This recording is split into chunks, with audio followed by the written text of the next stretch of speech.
देखो subject biology है, 7वां अध्याय है अनुवंशिकता एवं जैव विकास। ये प्रश्न जो है वीवीआई में आएगा। जाति उद्भवन से आप क्या समझते हैं? यह जाति उद्भवन क्या है?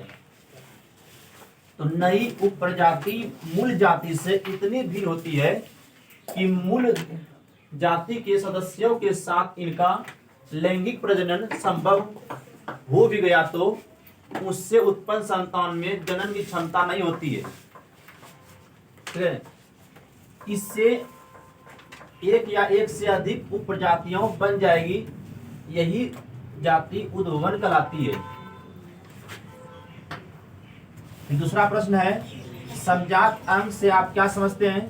तो वातावरण में कुछ ऐसे जंतु के कुछ अंग होते हैं जो संरचना एवं उत्पत्ति के दृष्टिकोण से तो एक समान होते हैं, परंतु अपने वातावरण के अनुसार वे भिन्न भिन्न मतलब अलग अलग कार्य का संपादन करते हैं। ऐसे अंग को समजात अंग कहते हैं, जैसे मेढक, पक्षी, बिल्ली, मनुष्य। ये एक ही तरह का होते हैं लेकिन कार्य क्या है? अलग अलग। मनुष्य जन्म लेते हैं, ठीक है, अलग अलग कार्य, कुछ अलग बन जाते हैं, कुछ अलग कार्य करते रहते हैं, ठीक है ना। कोई काम धंधा करते हैं, कोई नौकरी करते हैं। तो प्रश्न जो आएगा मनुष्य या बिल्ली कौन सा अंग है ऑब्जेक्टिव में? तो आंसर हो जाएगा समजात अंग। पक्षी कौन सा अंग है? समजात अंग। ये एक ही तरीका से जन्म लेते हैं लेकिन अलग अलग कार्य हैं। लेकिन वही कहा देगा पक्षी के पंख। पक्षी के पंख कौन सा अंग है? तो असमजात हो जाएगा, क्योंकि उसके पंख में अस्थियां पाई जाती है, ठीक है ना। उसका काम होता है केवल उड़ना, समझा। एक ही कार्य करते हैं, उसका पंख केवल उड़ना, दूसरा कार्य करे हैं कि नहीं कर सकते, ठीक है। फिर तीसरा असमजात अंग से आप क्या समझते हैं? कुछ ऐसे अंग होते हैं जो रचना और उत्पत्ति या उद्भव के दृष्टिकोण से एक दूसरे से भिन्न होते हैं, मतलब एक दूसरे से अलग होते हैं, परंतु वे एक ही प्रकार के कार्य करते हैं। ऐसे अंग को असमजात अंग कहते हैं, ठीक है ना। तो शॉर्टकट में याद रखना है, जो अलग अलग कार्य करते हैं उसे समजात अंग कहते हैं, ठीक है ना। और जो एक ही प्रकार के कार्य करते हैं उसे असमजात अंग कहते हैं। जैसे तितली एक ही कार्य है, उड़ना, उसको समझा। और फूल सूंघना केवल दूसरा कार्य है क्या? भात खाना इसका भाई, रोटी खाना, दाल सब्जी खाने का कार्य है नहीं है। मनुष्य का जो मिला मांस, मछली, बर्गर, पिज्जा, समझ रहे ना, पानी पूरी, छोले भटूरे, मोमोज, समझा, जो मिला सब। तितली कार्य क्या है? ठीक है ना, केवल फूल ही सूंघना और उड़ना। पक्षी के पंख वो समजात हैं, इसका भी कार्य है केवल उड़ना, एक ही कार्य है केवल उड़ना, ठीक है ना। लेकिन वही कहते हैं पक्षी कौन सा अंग है? तो पक्षी अलग अलग चीज खाते हैं, पिल्लू इल्लू कीड़े मकोड़े बहुत खाते हैं। कौवा तो अलग बात है, कुछ भी खा लेता है, आदमी को साफ भी नहीं करना पड़ता, साफ कर लेता है। पक्षी तथा तितली के अंग क्या होते हैं? तो वो समजात अंग होते हैं। देखो जीवाश्म किसे कहते हैं? पहले लिखा है जब जीवाश्म ईंधन किसे कहते हैं? तो कोयला, पेट्रोलियम और प्राकृतिक गैस जीवाश्म ईंधन, ये जीवाश्म है। प्राचीन काल मतलब होता है बहुत पहले, ऐसे कई जीव पृथ्वी पर उपस्थित थे जो बाद में समाप्त या विलुप्त हो गए। पहले जो थे बहुत डायनासोर तुमने देखा होगा, वीडियो भी देख सकता है। डायनासोर अभी नहीं है, जब प्रलय हुई थी तो डायनासोर पार, तब जो है मनुष्य का प्रचलन हुआ, विकसित हुआ, सृष्टि हुई।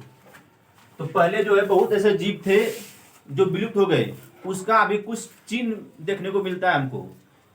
कोई खानता है, खानते खानते गौतम बुद्ध का मूर्ति निकलता है, तो पत्थर का हो, जिस चीज का निकलता हो उसी का चित्र जो दिखता है चट्टान पत्थर पे, उसी को बोलते हैं हम जीवाश्म। शॉर्टकट भाषा में समझना है, क्या ना। किसी का भी अवशेष निकले तो कुछ खानते हैं, खुदाई करते हैं मिट्टी को, बहुत अंदर जाने के बाद कोनो भगवान का आकृति बन निकलता है, निकलता है ना, गौतम बुद्ध हो या कुछ विवेकानंद हो या कोनो जानवर का भी निकले, उसे बोलते हैं हम जीवाश्म। वर्तमान समय में वे नहीं पाए जाते, मतलब अभी नहीं है। जैसे कि बात करते हैं पहले हम किसका, डायनासोर का, अभी है नहीं है। ये डायनासोर होते हम लोग नहीं रहते ना, डायरेक्ट निकल जाता है।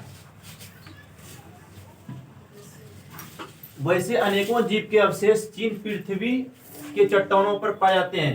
पत्थरों पर ऐसे जीव के चिन्हों को जीवाश्म कहते हैं। धीरे धीरे जो है ना, जिसे देखा कि नरेंद्र मोदी जो है, प्रधानमंत्री जो है, अपने जन्मदिन के अवसर पर अगले साल 9 चीता लाए थे दूसरे देश से, क्योंकि वो धीरे धीरे विलुप्त हो रहे थे।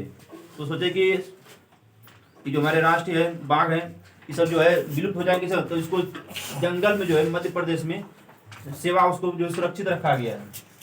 जब वो उत्तेजीव जीव है, जैसे बिच्छू, बिच्छू नाम सुना है, धीरे धीरे क्या विलुप्त हो रहा है, कहीं कहीं कभी कभी मिलते हैं। जीवाश्मों का अध्ययन क्या कहलाता है, तो जीवाश्म विज्ञान। जब इसका अध्ययन करते हैं तो इसको बोलते हैं जीवाश्म विज्ञान।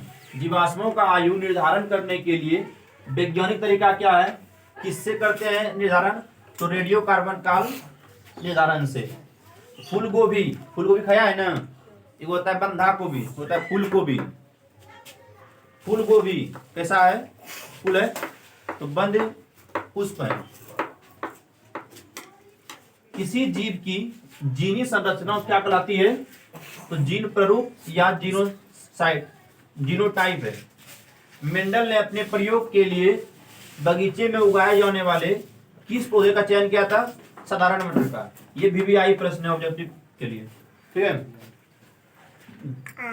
जीव विज्ञान की वह शाखा जिसके अंतर्गत विभिन्नता तथा आनुवंशिकता का अध्ययन किया जाता है, उसे क्या कहते हैं, आनुवंशिकी। पहले हम लिखाए थे लघु उत्तरीय प्रश्न में कि आनुवंशिकी किसे कहते हैं, तब परिभाषा ये लिखाए थे। लेकिन अब क्या है, पहले परिभाषा है, क्वेश्चन पूछ रहा है यानी ऑब्जेक्टिव के लिए। अफ्रीकी मानव का सबसे निकट संबंध किससे है, इसी से रिलेटेड पहला प्रश्न पर आया है उद्भवन जो हुआ, विकसित जो हुआ, जैव विकास जो हुआ, तो मनुष्य का जो चेहरा है किस जानवर से मिलता है ज्यादातर, तो चिंपैंजी से। देखा है चिंपैंजी, नहीं देखा है, बंदर रहता है, काला काला पूरा आंख मुंह से आदमी तरह दिखता है। धीरे धीरे जब पहले क्या था, इतिहास पढ़ेगा छठा क्लास में, छठा क्लास में देखता है पूरा आदमी पहले बिना वस्त्र घूमता था, धीरे धीरे विकसित किया। पहले आग नहीं था, पत्थर मार के जो है आग जलाता था, नंगा वस्त्र था, धीरे धीरे जो है पेड़ के छाल, जानवर के छाल पड़ना स्टार्ट किया, धीरे धीरे हैंडसम बनने लगा, पूरा शरीर का बाल खत्म हो गया, बाल नहीं कटाता था, नाखून बड़ा, अस्त्र नहीं था, शस्त्र नहीं था मेरे पास, तो मारने के लिए जो है नाखून रखते थे। तो हिंदी नाखून क्यों करते हैं, ठीक है ना। मनुष्य अभी जो है वर्तमान में नाखून बराबर क्यों करता है, क्योंकि पशुता को बुलाता है, नाखून बराबर रख रहा है, पशुता का प्रतीक तुम्हारे पास है, ठीक है। पहले क्या था, चाकू धार खस्सू बैठी नहीं था काटने के लिए, काता नहीं था, उसी से नाखून से फाड़ते थे और खाते थे। तो पहले जो गेहूं का आविष्कार, सबसे पहले तो मनुष्य ने कुत्ता पालना स्टार्ट किया, है ना, क्योंकि कुत्ता जो अधिक बच्चे का जन्म देता है, अब फाड़ के खाएगा। उसके बाद गाय हुआ, इसी पर विकसित हुआ, धीरे धीरे जब लोग यहाँ पहुंच गए हैं, चंद्रमा तक पहुंच गए हम लोग। और इतना हैंडसम हो, किधर बाल दिखता है नहीं, इतने यदि बाल हो जाता है तुरंत ब्यूटी पार्लर जाते हैं या सैलून जाता है, स्टाइल से फौजी कट, फलना कट, चिल्ला कट, हैंडसम कट, हिन्ना कच्ची मरवाता, हुन्ना कच्ची मरवाता है, हिन्ना ले पाता है, हुन्ना ले पाता है, पूरा हैंडसम तरीका में आ गए, विकसित हो गए, सभी समाज में आ गए। तो प्रश्न है, अफ्रीकी मानव का सबसे निकट संबंध किससे है। अफ्रीका का जो होता है ना, अफ्रीका का जो होता है मानव सब वाला, बड़ी अलग तरीका से उसका, ये तो वीडियो में भी देखता होगा, उसका मुंह तो चिंपैंजी तरह ही रहता है। तो चिंपैंजी जानवर से कौन सा देश का मिलता है, अफ्रीकी का, अफ्रीका एक देश है, ठीक है ना। मुंह के मानव का जो है निकट संबंध जो है चिंपैंजी से, क्योंकि शकल उसी तरह का रहता है। फ्रांसीसी वैज्ञानिक, अभी तो स्टार में लिखा है, ऐसे प्रश्न 2-3 को बन जाता है इसमें। फ्रांसीसी वैज्ञानिक जेवी लमार्क के उपार्जित लक्षणों, तो उपार्जित लक्षणों का अध्ययन किसने किया था? तो जे.बी. लामार्क ने। ये प्रश्न आता है, समझ रहे बात को? उपार्जित लक्षणों का अध्ययन किसने किया था? जे.बी. लामार्क ने। फिर लामार्कवाद तथा चार्ल्स डार्विन के प्राकृतिक चुनाव द्वारा जीवों का विकास किया था। प्राकृतिक चुनाव द्वारा जीवों का विकास का अध्ययन किसने किया था?